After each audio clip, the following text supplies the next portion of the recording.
weekend yanjye, weekend yawe, weekend yacu. Baza, sobanuza, usobanukirwe na bimwe mu bibazo twibaza mu kwemera kwacu mu bukristo bwacu.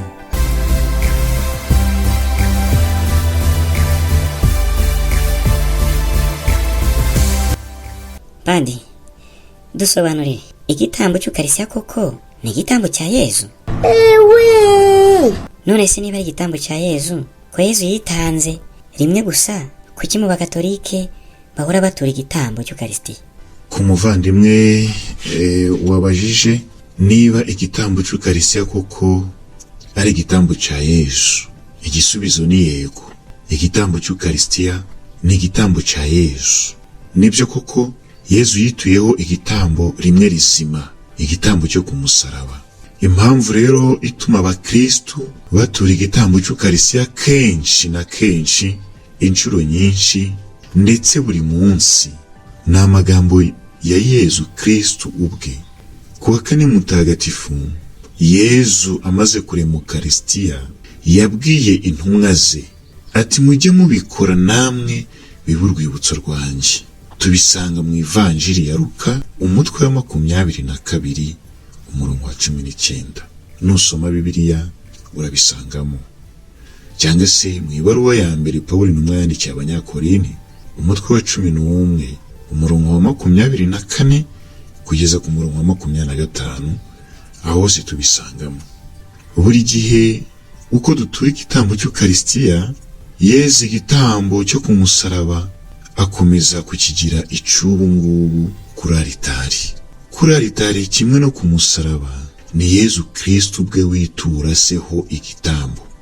Uretse ko ku musaraba Yezu yapfuye, kuri aritari akaba atagipfa. Bishatse kuvuga ko ku musaraba Yezu yituyeho igitambo ku buryo bumena amaraso. Kuri aritari Yezu yituyeho igitambo ku buryo butamena amaraso, aduha umubiri we n'amaraso ye ngo tubere ifunguro ritubeshaho iteka. Igitambo cyo ku musaraba, hafi y'umusaraba hari abantu bakeya cyane, ari bo Bikira Mariya, Yohani intumwa n'abagore bamwe.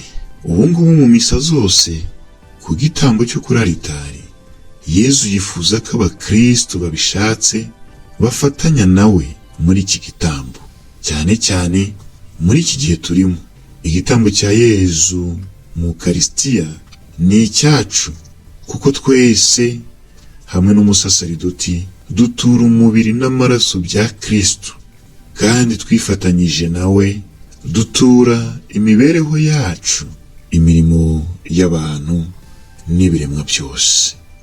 Ku buryo buvunaguye rero, igitambo cy'ukarisitiya nibyo koko ni igitambo cya Yezu Kristu. Icyo nicyo gisubizo natanga mu ncamake.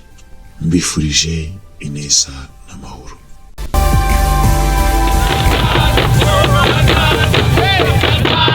Weekend yanjye, weekend yawe, weekend yacu.